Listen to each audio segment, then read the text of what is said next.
Good evening, everybody, and good morning, everybody.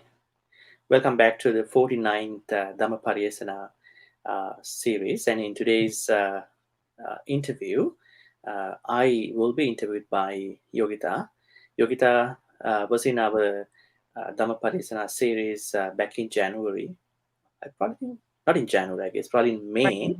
I think it was the 41st Dhammapariyesanā series, uh, wherein which she did the same thing. She interviewed me about applying Four Noble Truths in terms of emotional mastery. So in today's interview, she will be asking questions about how to transform our fears into a positive, I would say, courage, and then the action part, because we normally react to fear, so that what normally happens is that we are really stuck in that stage. We won't be able to, uh, be courage and then to do something positive from a Buddhist perspective. So let me sort of introduce Yogita, because some folks might not remember her a little bit. I know that there may be a lot of people who may know her. So Yogita is a political advisor and a peace activist. You can see that she's joined from Pune, India. She holds a master's degree in political science and international relations from the University of Pune. She was the peace ambassador of India at the Global Peace Chain and the country director of India for the International Youth Development Organization at the United Nations. Yogita also won the title of Best University Representative by Garware College, a subsidiary of the University of Pune. She has also worked at On Air Consultancy as a business development and strategy consultant, and at length, breadth, height as a strategy maker and a research analyst. So I wanted to welcome Yogita. I want to give you a warm welcome, and it's over to you.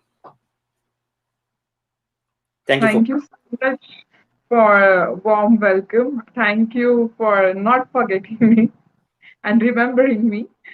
On this platform, everyone knows you. Still, I'm gonna do this small intro of you. He's the great Dr. Bhante Chandima. He's senior advisor of Pati Sota platform. Today, our topic is transform your fear into courage, a Buddhist perspective. So he's gonna answer my few questions. Thank you so much for giving time and looking forward for the session, Bande. I appreciate. Um, well, I'm not going to ask the little questions like what is fear and because I believe that we all experience somewhere, the this emotion of fear. So I want to know if fear is an imagination or an emotion, because um, I was preparing for one examination, and there was one officer. He sent me one beautiful quote. I would like to read that quote. He said that you must realize that fear is not real. It is a product of thoughts you create. Do not misunderstand. Danger is very real, but fear is a choice. So I would like to know the Buddhist perspective or your understanding, especially when it's fear. Thank you. Thank you, Yogita. And first of all, I want to say that we won't forget you. You are welcome all the time to the interviews. And okay, so fear can be both imaginary and emotional. Uh, so it is a natural reaction, natural kind of a thing that arises as a response to an internal or external event. So I would say there are pros and cons. Now, in Buddhism, there is a kind of fear that we all should have. We call it ottappa in Pali. OTTAPPA, Ottappa. That means moral fear. So we should have a fear not to do bad things. But the problem is not about that kind of a fear. The problem is why fear arises at all times. Then that gives us kind of an insight to think about. Probably there are a lot of things that are not under our control. A lot of fears arise because of a mismanagement of ourselves. And there are kinds of fears that are natural. Now, let's say somebody is coming to harm me, maybe an animal, maybe something else. So I have my own hormones, and that involuntary triggers me to survive. So survival based fear. So there are different types of fears. We can't say fear is like one kind. So survival kind of fears that are fear that is relevant to the morality, fear, lot of fears in this case. The third category is all the most of the fears that comprises in the third category. Lot of fears that arise because we don't handle ourselves very well. So looking at these three kinds, then we can see whether fear is imaginary or emotion. Actually, fear is an emotion as a response to an event. So the problem is we have to look at what this event is all about. It is a moral event, or it is a natural event for a survival basis thing, or maybe for a reason that it was a reason because we don't know how to handle ourselves. So it is both imaginary and then emotional, but I think more oftentimes it is what we call uh, an emotion. It is an emotion as a response to an external or internal event. Thank you, Bhante. My next question is like, why do we experience fear? I want to give small, I want to share a small experience.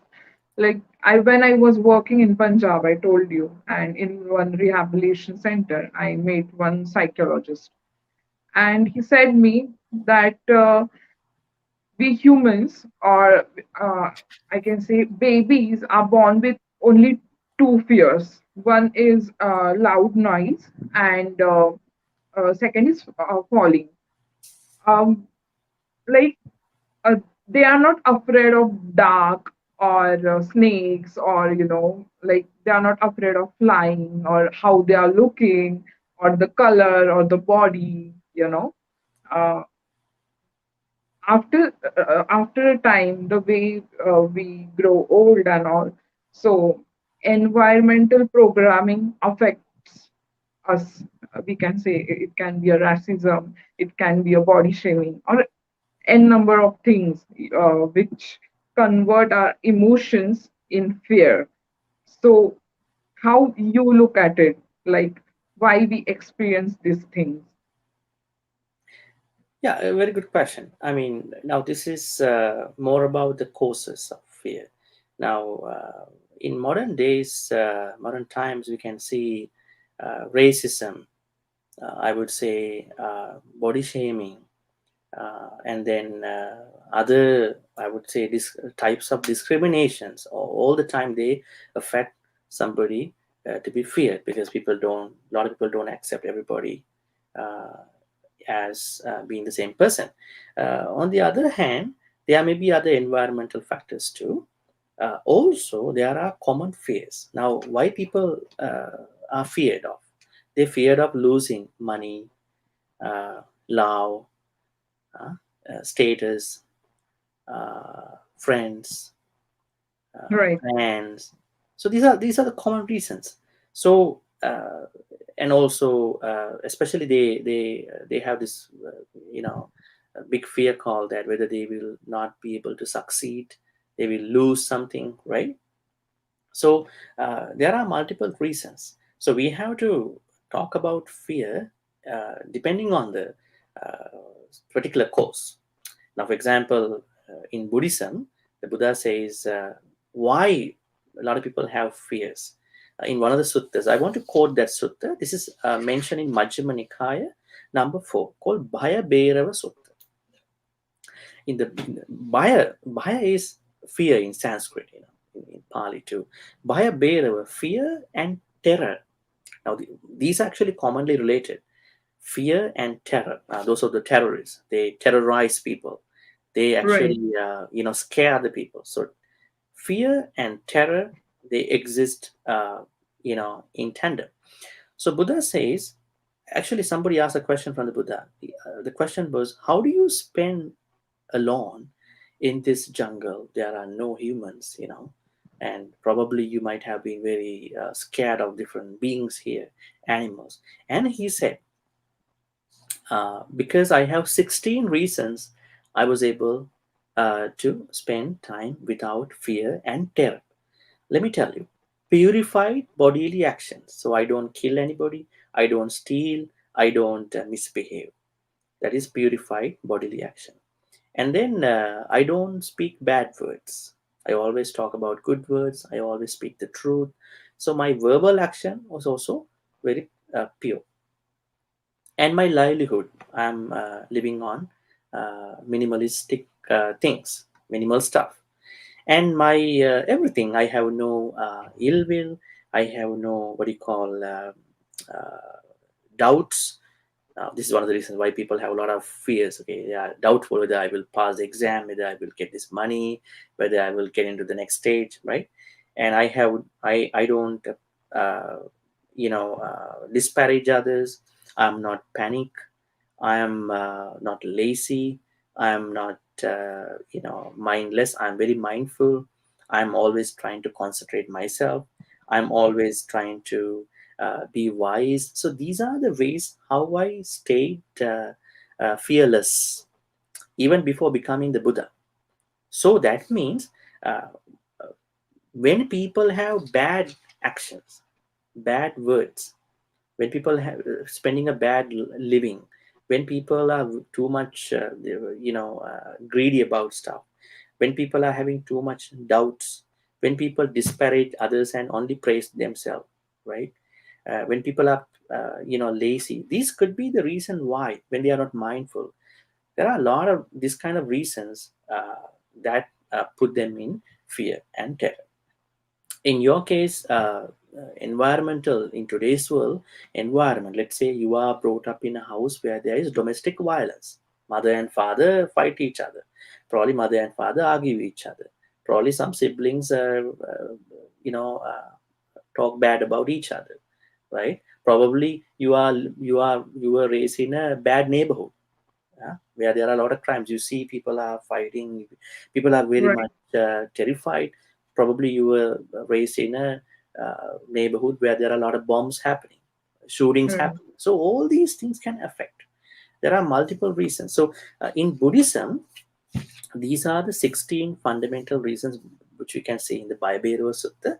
Uh, so in general, what I say is, a lot of people, they are scared of losing money, losing or not being able to get money, losing people or not being able to be with the right people, losing education or not being able to get a higher education, Right. losing the loved ones or not being able to keep up with them. So losing and whether I'm able to continue. So these parts. But Yeah. Bhante, again, there is one more part, like losing and getting. So in between, one more part is there. Like people who already have that is also have fear to lose that. Yes. Yeah. So Those how are the ones they, who have the stuff that are in this. for example, president cannot be president forever, you Mhm. know, or like whatever I have right now, like there is a possibility I cannot have that forever. So Yeah. how I should look at that? Because that fear is always there. So I think we can bring the concept of fairness. So why should I always think I should be the only one who can do this job? So I have to let go of my unnecessary desires. I have to be fair enough, because I think everything in this world is found upon two things: fairness and dignity.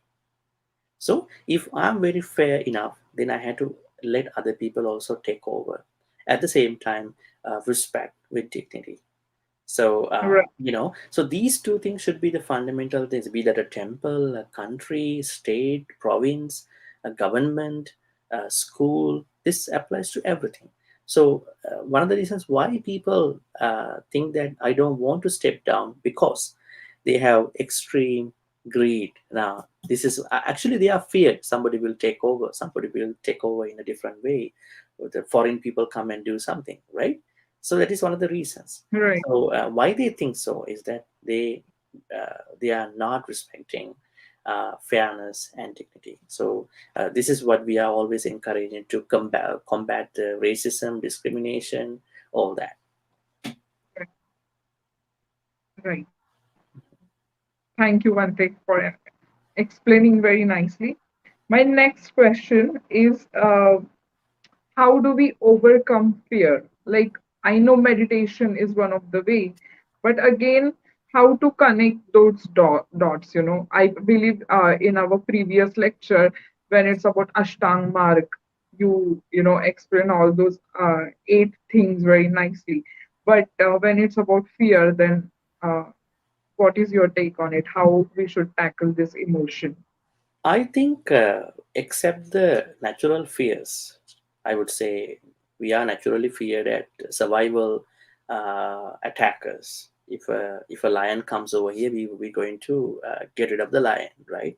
Snake. We, Right. we don't like these. Right. Probably if somebody's here to do something harm to us, we are naturally driven to take care of us. Other than that Right. kind of a fear, lot of fears that we see in us, they Right. arise because, in my understanding, we don't have the samadhi. We don't have the right view. That means we should have the perspective first. Perspective means we should be able to respect others. At the same time, we should be very fair. We should always maintain fairness all the time. So we have to uh, establish us on these two fundamentals, and then to make our perspective. If we have the perfect, I don't say perfect, if we have the right perspective, you can say it is samadhi, then what can we do is that we can look at things differently. Now, for example, money. What is the perception of many people who think about money? They think, okay, we have to make more money. But if you ask why you want to make more money, are your needs not being met already? Actually, their needs are already being met. But what they think is that they want more money. For what? So that means you have a problem with your perspective. When it comes to the loved ones, just take a look at why there are a lot of fears about loved ones. Your partner is very good to you. She takes care of you, but uh, you are uh, you are trying to suspect uh, for nothing, right? If you can really understand uh, this person in your own ways, without overprotecting or too much controlling, it's enough. You don't need to fear about anything about the particular person or what he or she's going to do in the Right. future. So I think there is always a perspective issue. On the other hand, I think it's about letting go. That means we have to let go unnecessary things. We don't need to keep unnecessary baggage with us.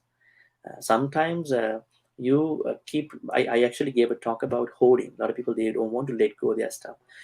Many things in their household, right? They don't want to let go. And then what happens? They are thinking, okay, somebody's coming and going to uh, take my stuff. So the more you take, the more you amass, uh, and then the longer is the duration of your fear. So if you can practice this concept called letting go, we call it nikkama in Pali, renunciation. That is also another way of overcoming your fear. So perspective, and then renunciation, I would say letting go concept. And also, I would say compassion.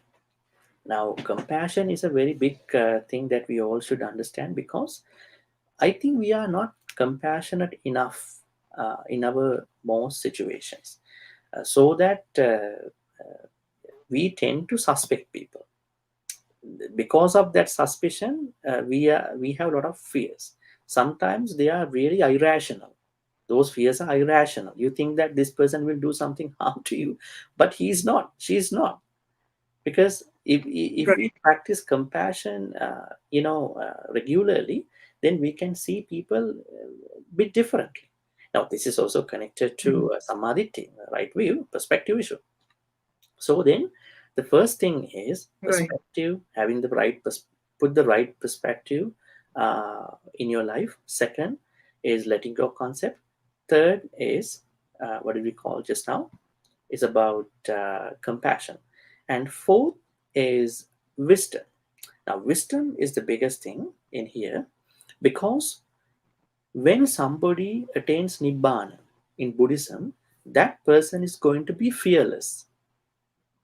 uh, the reason why someone is going to be fearless is that when someone overcomes defilements based on loba dosa moha, greed, hatred, delusion, that is the stage where that person is attaining uh, being called as fearlessness. Until as long as we struggle with loba dosa moha, we are in a state of, we are in a pool of fears, right? So that is on a very Right. spiritual note. So that means we have to practice a daily wisdom to look at things, how we're gonna handle all those stuff. If we bring ignorance to all these things, then a lot of lobha, a lot of vesa, those a lot of moha, then we won't be able to take care of everything. Finally, the supervisory part. There is a supervision part, that is mindfulness. Bring mindfulness to all the events, but not just the bare mindfulness. Mindfulness with wisdom. You know why you are mindful. Now, um, when people are actually struggling with fears in terms of all those secular things, they are really trying to react to those events and people. Now, when somebody came to blame the Buddha, I can mention that story. Uh, there was a Brahmin who came to blame the Buddha. He kept blaming. Buddha never said anything. He was very calm and quiet. Now, this is not what happens to many. When somebody is trying to blame, they're gonna react the same way, Mhm. right? Buddha Right. was really calm and quiet. Once he finished, then the Buddha normally he asked, "Are you done with your blames?" He said yes. Okay, then he was peacefully bringing him to a story. I would say kind of a simile. Do visitors come to your house? He said yes. Okay, so what if okay, what do you serve them with? He said, I'm a very hospitable person. I treat them with confectionery, sweets, and all these good things in India, right? And then the Buddha asked another question. He asked, what if they don't accept your meals? They might say that we just done our meal, so yeah, okay, something like that. Then he said, it doesn't matter. We're gonna eat all that when they leave. And Buddha said, you gave me, uh, you gave me a blame, kind of a kind of a repast of blame, kind of a serving of blame. I don't want to accept, so please take it back. Now, now please look at how a normal person reacts to this kind of thing. Buddha always says, do not react to events and people that are processed through fears. Always give a response, because response has a wisdom part, because you think about what to say, what not to say in that part. Reactions are reaction; they are automatic.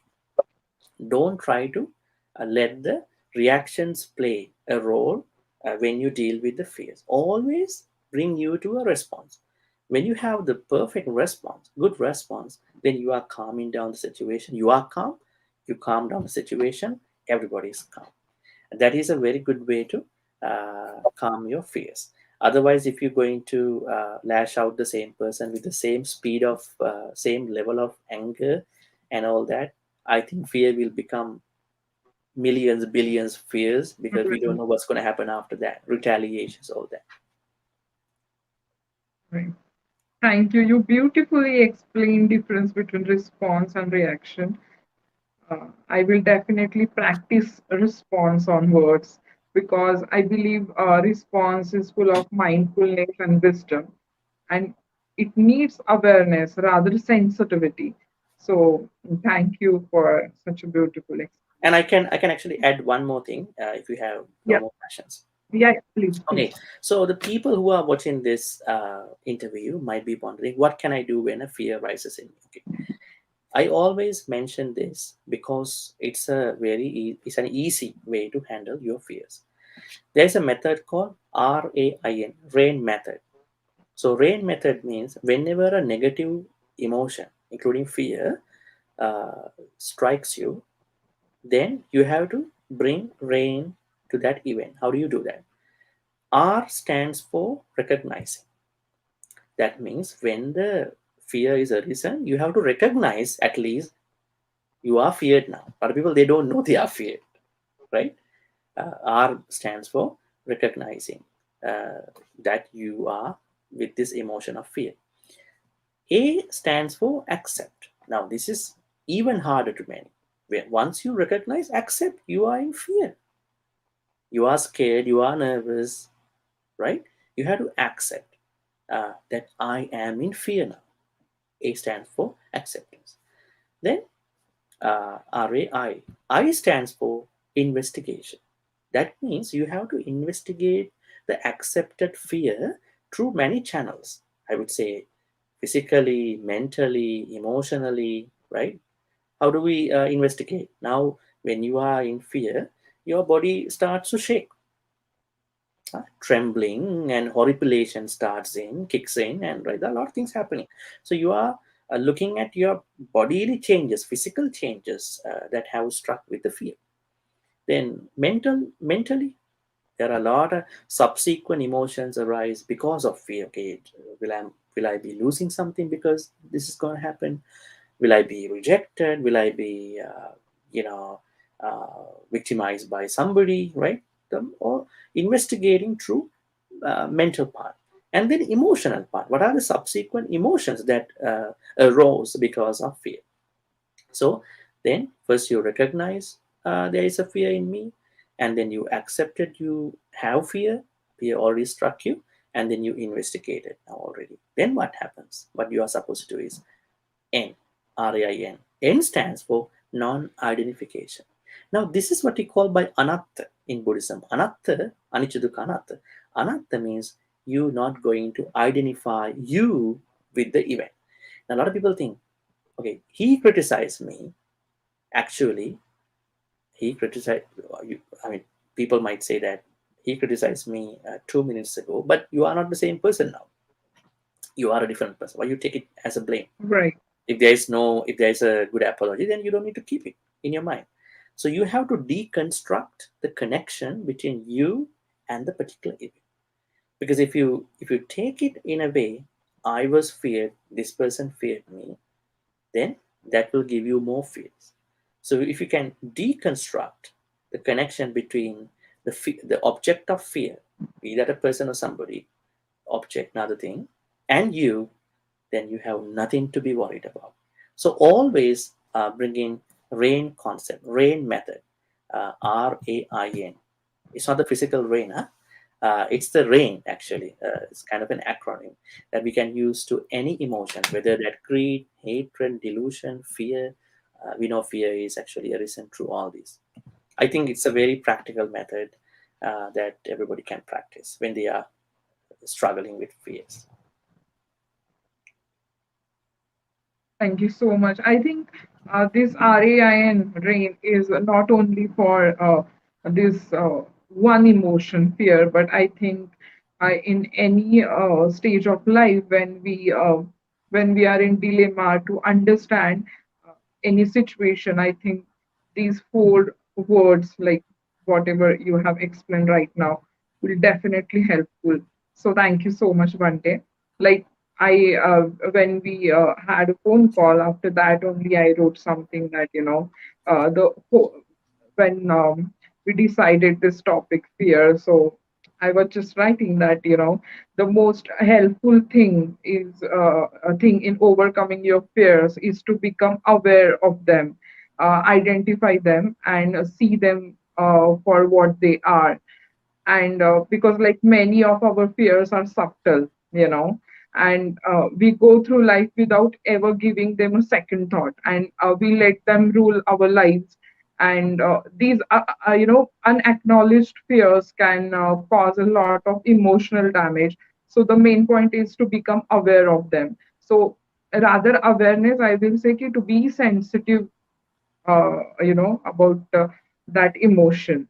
So by becoming aware or sensitive of our fears, you are like, we are bringing them to the light. And when they are in the light, they are no longer in the dark, and they are not as scary anymore.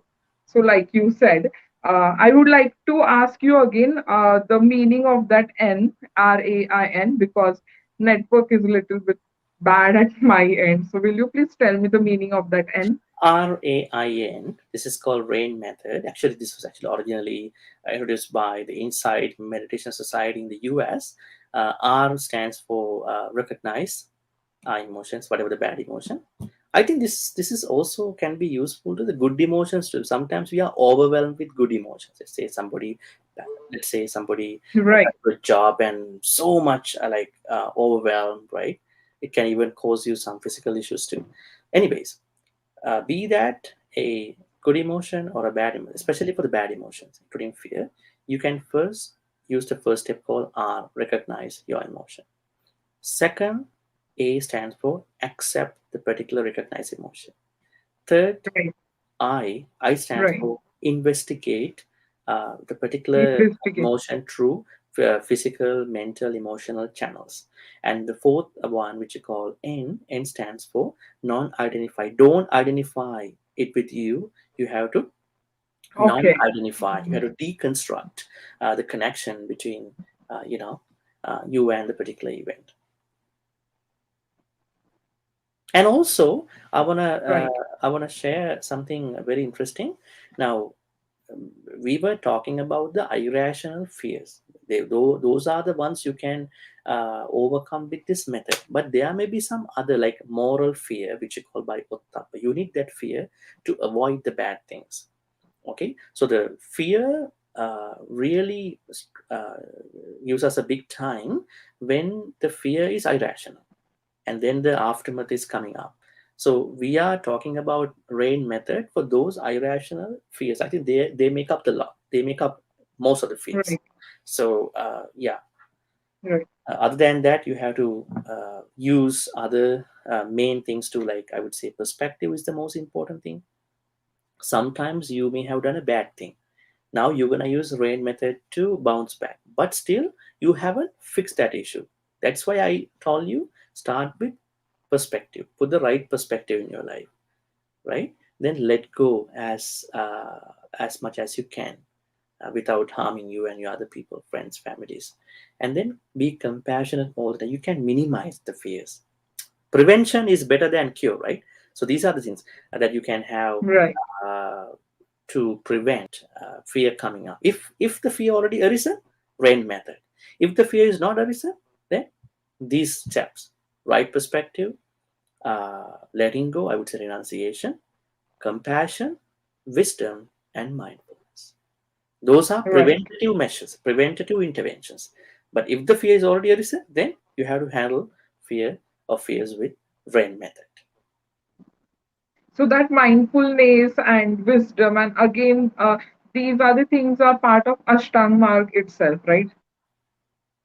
Definitely, of course, they are highly reflective about the Noble Eightfold Path. But I just didn't mention Noble Eightfold Path because people want some intervention type of thinking, but they are all connected to because you see perspective is rasammaditi, and letting go is what you call samma sankappa, and then compassion is that is being practiced throughout the Noble Eightfold Path, and then what you call mindful wisdom is what you call by samadhi. I mean, after that you get into wisdom, and then mindfulness is Samma Samadhi. So they all are conducive to better practice the Noble Eightfold Path. But rather than saying Noble Eightfold Path, because there are some folks who are not Buddhist here, probably, so that's why I was bringing up them sectionally.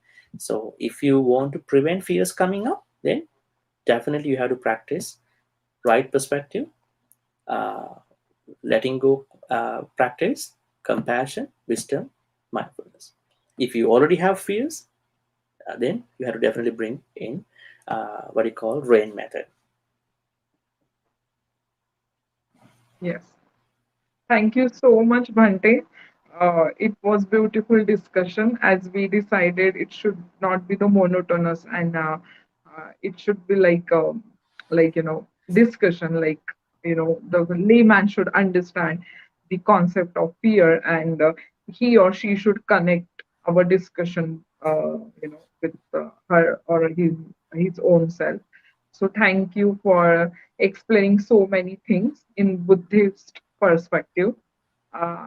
People who are watching us, I would like to tell them that we will come again with some more topics, and if you want us to discuss those topics, please comment below on Pati Sota platform.